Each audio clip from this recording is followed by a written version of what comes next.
आध्यात्मिक साधकों के लिए ओशो की कहानियाँ आज भी उनकी जागृति का कारण बनती है।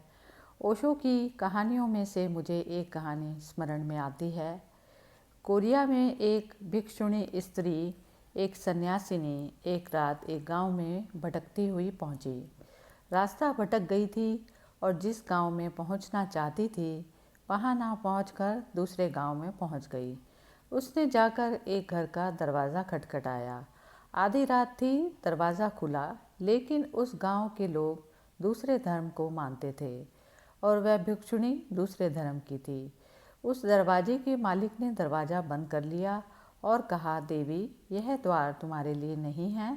हम इस धर्म को नहीं मानते, तुम कहीं और खोज लो। और उसने चलते वक्त यह भी कहा कि इस गांव में शायद ही कोई दरवाज़ा तुम्हारे लिए खुले, क्योंकि इस गांव के लोग दूसरे ही धर्म को मानते हैं और हम तुम्हारे धर्म के दुश्मन हैं। आप तो जानते ही हैं कि धर्म धर्म आपस में बड़े शत्रु हैं। एक गांव का अलग धर्म है, दूसरे गांव का अलग धर्म है। एक धर्म वाले को दूसरे के धर्म वाले यहाँ कोई जगह नहीं, कोई आशा नहीं, कोई प्रेम नहीं। द्वार बंद हो जाते हैं। द्वार बंद हो गए उस गांव में। उसने 2-4 दरवाजे खटखटाए, लेकिन दरवाजे बंद हो गए। सर्दी की रात थी, अंधेरी रात थी, वह अकेली स्त्री थी, वह कहाँ जाए। लेकिन धार्मिक लोग इस तरह की बातें कभी नहीं सोचते। धार्मिक लोग ने मनुष्यता जैसी कोई बात कभी सोची ही नहीं। वे हमेशा कहते हैं हिंदू है, मुसलमान है, बौद्ध है, ये जैन।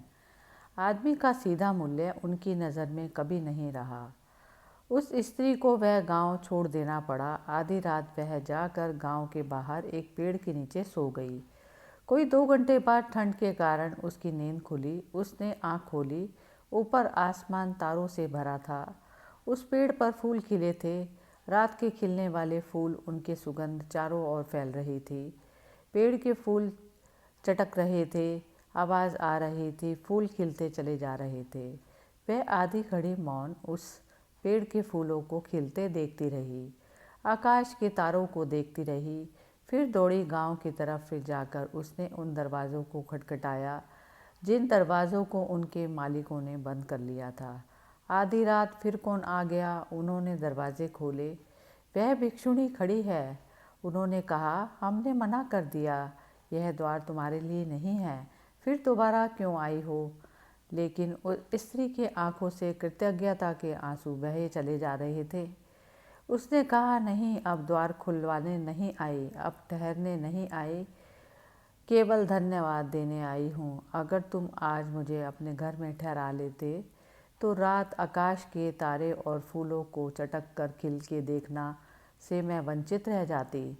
मैं सिर्फ धन्यवाद देने आई हूँ कि तुम्हारी बड़ी कृपा थी कि तुमने द्वार बंद कर लिए और मैं खुले आकाश के नीचे सो सकी। तुम्हारी बड़ी कृपा थी कि तुमने घर की दीवारों से मुझे बचा लिया और खुले आकाश में मुझे भेज दिया।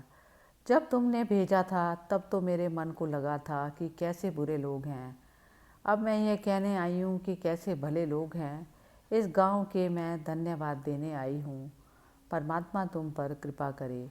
जैसी तुमने मुझे एक अनुभव की रात दे दी, जो आनंद मैंने आज जाना है, जो फूल मैंने आज खिलते देखे हैं, जैसे मेरे भीतर भी कोई फूल खिल गया हो, जैसे आज कोई अकेली रात में आकाश के तारे देखे हैं, जैसे मेरे भीतर ही कोई आकाश स्पष्ट हो गया और तारे खिल गए हों, मैं उसके लिए धन्यवाद देने आई हूँ। भले लोग हैं तुम्हारे गांव के। परिस्थिति कैसी है इस पर कुछ भी निर्भर नहीं करता।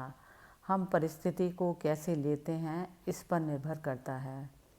तब तो राह पर पड़े पत्थर भी सीढ़ियाँ बन जाते हैं, और जब हम परिस्थितियों को गलत ढंग से लेने के आदी हो जाते हैं तो सीढ़ियाँ भी राह में पड़े पत्थर के समान मालूम पड़ने लगती हैं, जिनसे रास्ता रुकता है। पत्थर सीढ़ी बन जाते हैं, सीढ़ियाँ पत्थर मालूम होती हैं। अवसर दुर्भाग्य मालूम हो सकते हैं। हम कैसे लेते हैं, हमारी देखने की दृष्टि क्या है, हमारी पकड़ क्या है, जीवन का दृष्टिकोण हमारा क्या है, हम कैसे जीवन को लेते हैं और देखते हैं।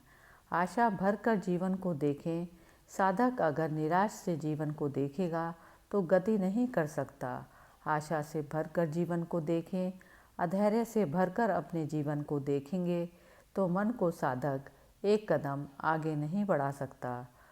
धैर्य से अनंत धैर्य के जीवन को देखें। उतावलेपन में जीवन को देखेंगे, शीघ्रता में भागते हुए तो साधक 1 इंच भी आगे नहीं बढ़ सकता। अनंत को पाना है तो अनंत धैर्य की आवश्यकता है। अनंत सब कुछ खाली होने पर ही मिलता है। हरि ओम तत्सत।